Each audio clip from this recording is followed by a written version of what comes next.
Iran, America, Israel పరస్పర దాడులు కొనసాగుతూనే ఉన్నాయి. ప్రపంచవ్యాప్తంగా చమురు, గ్యాస్ దిగుమతులపై ఇది ప్రభావితం చూపించే అవకాశాలున్నాయి. తాజాగా అమెరికా అధ్యక్షుడు సైతం గ్యాస్ కేంద్రాలపై దాడులు ఆపాలంటూ ఇజ్రాయెల్కు సూచించారు. అయితే ఇరాన్ నుంచి ప్రతి దాడులు సైతం ఘాటుగా ఉంటున్నాయి.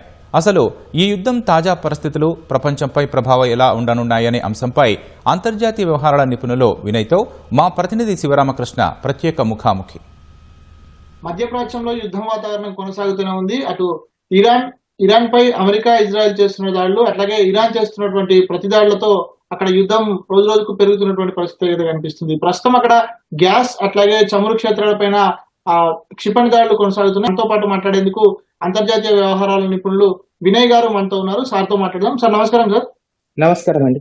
ఇరాన్ చమురు అట్లాగే గ్యాస్ కేంద్రాలపైన దాడి చేయడం ఆపండి అని చెప్పి ఇజ్రాయెల్ కి ట్రంప్ ఆదేశించారు. అయితే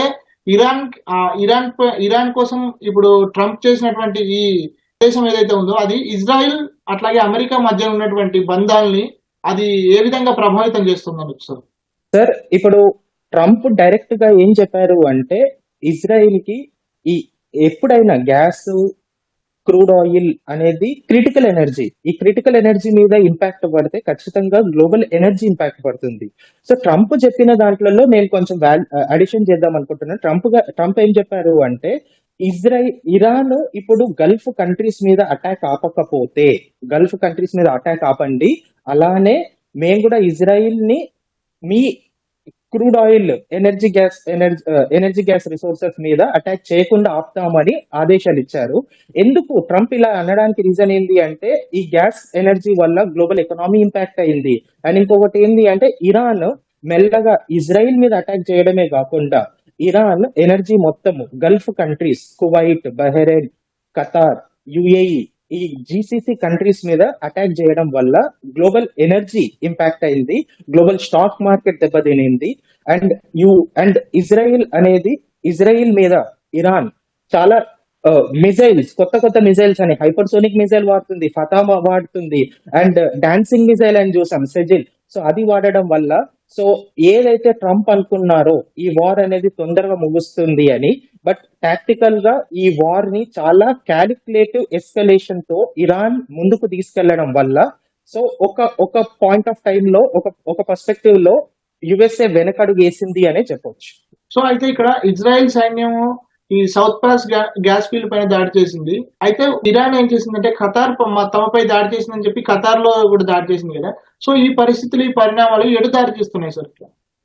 ఈ పరిస్థితులను మనము కొంచెం బ్రాడర్ పర్స్పెక్టివ్ లో చూస్తే ఇవేమవుతుంది అంటే ఇరాన్ అనేది ఇప్పటి వరకు ప్రపంచానికి క్లియర్ గా చూపిస్తుంది వార్ ని ఎంత క్యాలిక్యులేటివ్ గా ఎస్కలేట్ చేయాలి.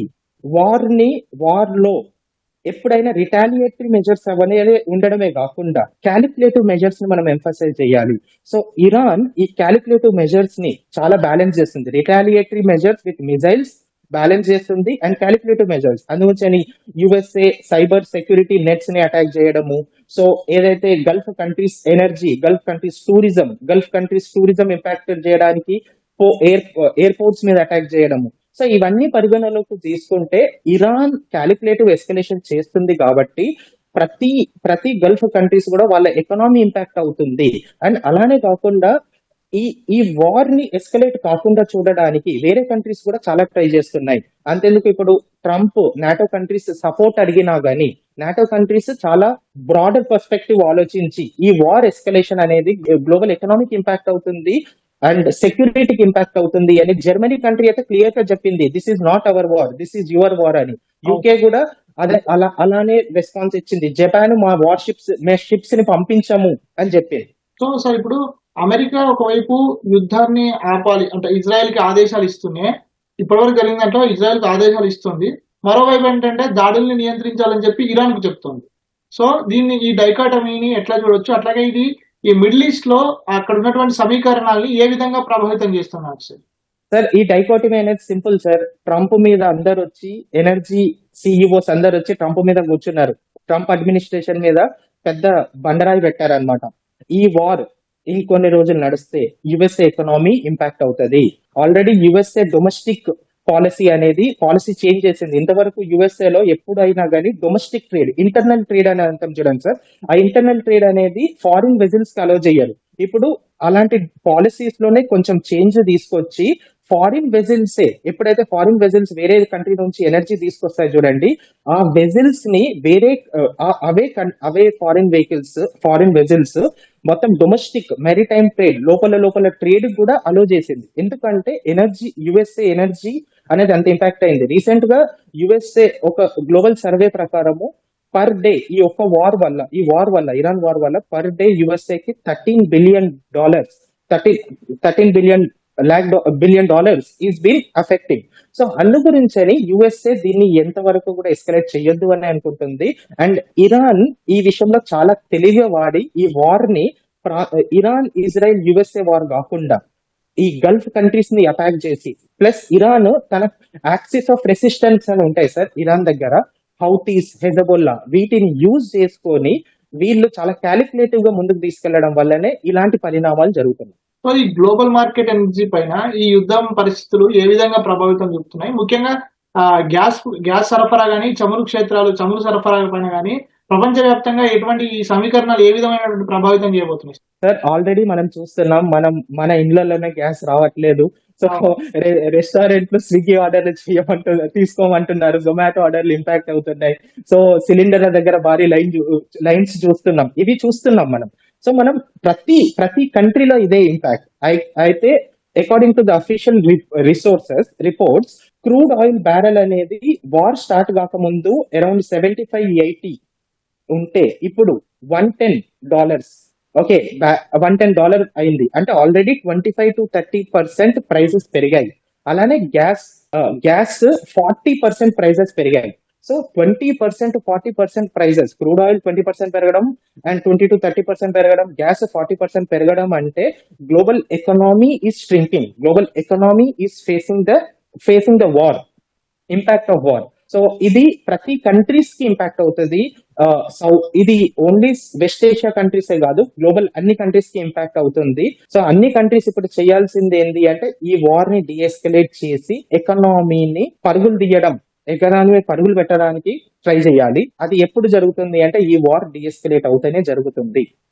సో ఇప్పుడు భారత్ కూడా చమురు కొనుగోలు చేయడం, దిగుమతి చేసుకోవడం రాస్ లాఫెన్ గ్యాస్ స్టేషన్ నుంచి తీసుకుంటుందని వింటున్నాం సార్. సో అది అక్కడ ఈ ఇరాన్ చేసినటువంటి క్షిపణి దాడిలో అది అక్కడ ఇబ్బందికరమైన పరిస్థితి తలెత్తడం ద్వారా భారత్ లో చమురు ధరలు పెరిగే అవకాశం కానీ అసలు అది ఎట్లా ఉండబోతుంది సార్? భారత్ కి ఏ విధమైనటువంటి ఇబ్బంది కలగబోతుంది? ఇండియన్ గవర్నమెంట్ అనేది diplomatic policy of Indian government is very strong and very robust sir. అది మనం క్లియర్ గా చూసాము. ఇరాన్ ఓన్లీ కొన్ని countries K state of Hormuz నుంచి వాళ్ళ ఇండియన్ వెజల్స్ కానీ వాళ్ళ కంట్రీ వెజల్స్ ని అలో చేయకపోతే ఇండియా సక్సెస్ఫుల్ గా మనము స్టేట్ ఆఫ్ హర్మూజ్ నుంచి మన ఇండియన్ వెజల్స్ అలో చేశారు.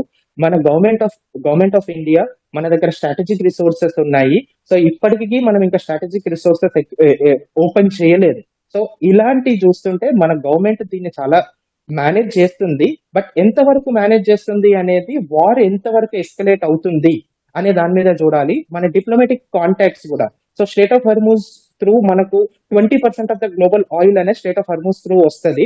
So if in case and ఇంకోటి ఏంటి అంటే మనము రష్యా నుంచి కూడా ఆయిల్ ఇంపోర్ట్ చేసుకుంటున్నాము. సో ఆల్టర్నేటివ్ రూట్స్ ఎక్స్ప్లోర్ చేస్తున్నాము. అలానే ఇరాన్ త్రూ కూడా నెగోషియేట్ చేయడము డిప్లొమాటికల్ సక్సెస్ఫుల్ అయ్యాము. సో ఎలాగైతే గ్యాస్ అలౌ చేశారో అలానే ఆయిల్ కూడా మన ఇండియాకు ఎక్స్క్లూజివ్ గా పర్మిషన్ ఇచ్చే పరిస్థితి ఉంది. కాబట్టి hopefully it will be not impacting. ఈ వార్ అనేది ఇప్పుడు జియో పొలిటికల్ వార్ కాదు సార్. ఇది ఏమైపోయింది అంటే ఎకనామిక్ వార్ లాగా ట్యూన్ చేసింది అంటే అది ఇరాన్ గొప్పతనం. సో అలా జరిగేసరికి ఇప్పుడు ఉన్న పరిస్థితులలో మనం ఏమనుకుంటాము అంటే ఎవరు గెలవనట్టు ఎవరు ఓడనట్టు సార్. పాయింట్ ఏంది అంటే ఈ వార్ వల్ల హ్యుమానిటీకి ఇంపాక్ట్ అవుతుంది. So humanity is the worst affected. మనం ఒక కంట్రీ అఫెక్ట్ అయింది, ఇంకో కంట్రీ అఫెక్ట్ అయింది అని కాకుండా చూద్దాం sir. Thank you sir. Right sir, thank you so much. So ఇవి మొత్తంగా థ్యాంక్ యూ సార్. ఇవి మొత్తంగా వినయ్ గారు చెప్తున్నటువంటి విషయాలు. యుద్ధం ఎప్పుడు కూడా మనుషులకు ఇబ్బందులే కలిగిస్తుందని చెప్తున్నారు. అట్లాగే ఈ యుద్ధంలో ఇరాన్ చాలా వారిని చాలా డిప్లొమాటిక్ గా ఎస్కలేట్ చేస్తుందని చెప్పి కూడా చెప్తున్నటువంటి పరిస్థితి అయితే కనిపిస్తుంది. Over to studio.